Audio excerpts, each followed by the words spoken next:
नमस्कार। देश काल में आपका स्वागत है। मैं हूं मुकेश कुमार।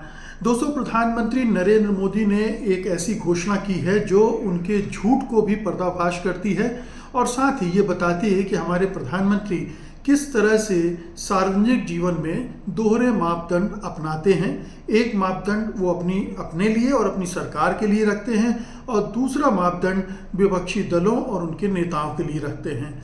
उन्होंने घोषणा की है कि जो गरीब लोगों को मुफ्त अनाज दिया जा रहा है वो अब अगले 5 साल तक उन्हें मिलता रहेगा। 5 किलो अनाज आप जानते ही हैं कि गरीब परिवारों को दिया जा रहा है मुफ्त अनाज के रूप में, मुफ्त अनाज की जो योजना है उसके रूप में। और अब उन्होंने ऐलान कर दिया है कि ये अब अगले 5 साल तक भी उन्हें मिलता रहेगा। अब इस घोषणा के थोड़ा तह में जाइए। अव्वल तो ये कि ये घोषणा चुनाव के बीच में की गई है। 5 राज्यों के चुनाव चल रहे हैं और ऐसे में प्रधानमंत्री एक चुनावी सभा में इस तरह का ऐलान करते हैं।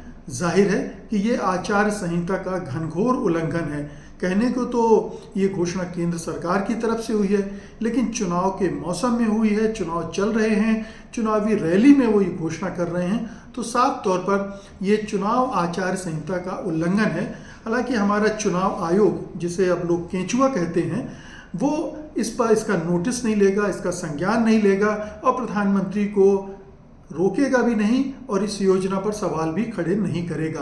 तो ये तो एक दूसरा मुद्दा है। लेकिन तीसरा सवाल खड़ा होता है। एक तो ये कि प्रधानमंत्री ने आचार संहिता का उल्लंघन किया। अब दूसरा, अगर वो ये कह रहे हैं कि अगले 5 साल तक गरीबों को मुफ्त अनाज मिलता रहेगा, जिसका मतलब ये है कि गरीबी कम नहीं हुई है। 81 करोड़ लोगों को ये मुफ्त अनाज अभी मिल रहा है और ये 5 साल तक और देने की ज़रूरत क्यों पड़ रही है? साफ है कि वो गरीबी रेखा के नीचे ही रहेंगे। उनके उत्थान की, उस गरीबी से निकलने की कोई संभावना, कोई उम्मीद नहीं है। तो एक ये दूसरा प्रश्न उठ गया कि क्या हिंदुस्तान में गरीबी बरकरार है और बरकरार रहेगी मोदी राज में? ये जो वो विकास का सपना दिखा रहे हैं, ये क्या विकास अडानी और अंबानियों का है, आम आदमी का नहीं है? उन्हें उसी 5 किलो अनाज के तहत ही गुजारा करना होगा। इसी से जुड़ा तीसरा सवाल है कि अभी अगस्त में ही प्रधानमंत्री नरेंद्र मोदी ने घोषणा की थी कि भारत में उनके पहले कार्यकाल में 13.5 करोड़ लोग गरीबी से निकलकर मध्य वर्ग में शामिल हो गए हैं। यानी 13.5 करोड़ लोग अब गरीबी से मुक्त हो चुके हैं। अगर 13.5 करोड़ लोग गरीबी से मुक्त हो चुके हैं तो फिर ये 80-81 करोड़ लोगों को ही 5 किलो अनाज मुफ्त में क्यों देना पड़ रहा है? ये साफ तौर पर बताता है कि प्रधानमंत्री ने जो आंकड़े दिए वो झूठ के अलावा कुछ नहीं थे। ये आंकड़े उन्होंने नीति आयोग के जरिए दिए। नीति आयोग इस तरह की स्टडी करता है और हम सब जानते हैं कि नीति आयोग सरकारी एक महकमा है जो झूठे आंकड़े मैन्युफैक्चर करने के लिए कुख्यात है। बल्कि हमारी सारी एजेंसियां जो आंकड़े सरकारी एजेंसियां दे रही हैं वो झूठ के अलावा कुछ नहीं है। खासतौर पर जो अर्थव्यवस्था से संबंधित आंकड़े होते हैं उन पर हर बार सवाल खड़ा हो रहा है और ख़ासतौर पर गरीबी और बेरोज़गारी से संबंधित आंकड़े, गरीबी, बेरोज़गारी और विकास से संबंधित आंकड़ों पर प्रश्न चिन्ह लगा हुआ है। तो ये भी नोट करने वाली बात है कि एक तरफ तो प्रधानमंत्री दावा करते हैं कि देश में गरीबी कम हो रही है, दूसरी तरफ उन्हें गरीबों को 5 किलो अनाज और उसकी जो अवधि है बढ़ाते रहना पड़ रहा है। तो ये बड़ा दिलचस्प है कि ये विरोधाभास नोट किया जाना चाहिए कि प्रधानमंत्री कितने बड़े झूठ बोले जा रहे हैं। झूठ बोलने के लिए हालांकि वो कुख्यात विख्यात हो चुके हैं। उनके 70-60-70% बयान झूठ ही होते हैं, लेकिन इस झूठ को भी पकड़ा जाना चाहिए और समझा जाना चाहिए। अब हम आते हैं प्रधानमंत्री की उस जुमलेबाजी पर जिसको उन्होंने कुछ समय पहले शुरू किया था और अब उसको वो खुद दोहराते दिख रहे हैं। यानी उन्होंने कहा था कि विपक्षी दल रेवड़ी कल्चर पैदा कर रहे हैं, रेवड़ी कल्चर को बढ़ावा दे रहे हैं। यानी विपक्षी दल आम लोगों को लुभाने के लिए मुफ्त चीज़ें बांट रहे हैं, मुफ्त के सामान बांटकर उनको लुभाने की कोशिश कर रहे हैं। उन्होंने जो कांग्रेस की तरफ से 5 गारंटियां कर्नाटक में चुनाव के दौरान घोषित की गई थी और उसके बाद मध्य प्रदेश, छत्तीसगढ़, राजस्थान आदि के चुनाव में भी उन गारंटी के बारे में कांग्रेस बात कर रही है, उसके आधार पर चुनाव लड़ रही है, तो ये उसकी वजह भी ये हो सकती है। उसको भी उन्होंने टारगेट करते हुए कहा था कि ये रेवड़ी संस्कृति है। अब आप देखिए कि विपक्षी दल अगर गारंटी देते हैं, कोई चुनाव में वायदा करते हैं, तो वो रेवड़ी कल्चर हो जाती है।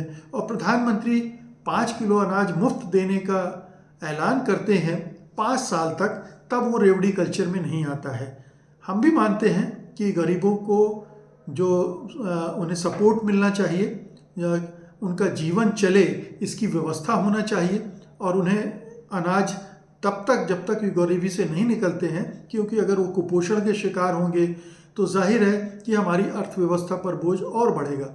लेकिन अगर ये मुफ्त के अनाज देकर वो इस तरह से चुनाव अपना वोट बैंक बना रहे हैं, जाहिर है कि वो वोट बैंक को नज़र में रख कर ये घोषणा कर रहे हैं चुनाव के दौरान, तो अगर वो ये ऐसा कर रहे हैं तो फिर वो रेवड़ी कल्चर क्यों ना माना जाए, उसे रेवड़ी संस्कृति का हिस्सा क्यों ना माना जाए। और यही नहीं, उनकी राज्य सरकारें भी इस तरह की घोषणाएं कर रही हैं।